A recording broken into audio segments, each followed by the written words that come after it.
Kita ikuti informasi pertama.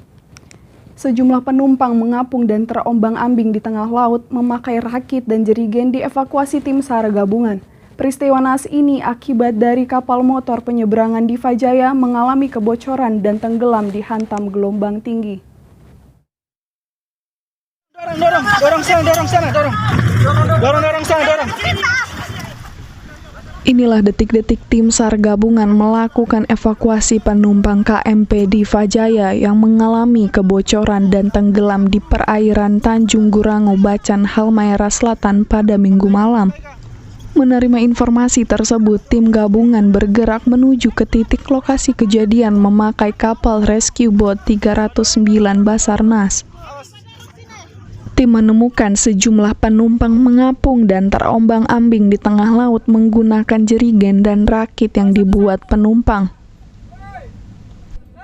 Dari informasi yang dihimpun, kapal tersebut bocor dan tenggelam akibat dihantam gelombang tinggi. Sebanyak 16 korban penumpang berhasil dievakuasi dalam keadaan selamat, namun satu korban mengalami luka parah dilarikan ke rumah sakit umum daerah setempat.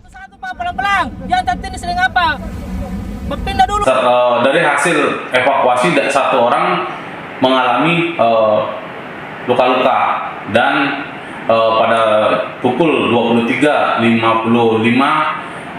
tim tiba di Pelabuhan Penabung Bacan dan satu orang dibawa ke rumah sakit untuk dilaksanakan penanganan dengan menggunakan ambulan dari BPBD. Oper.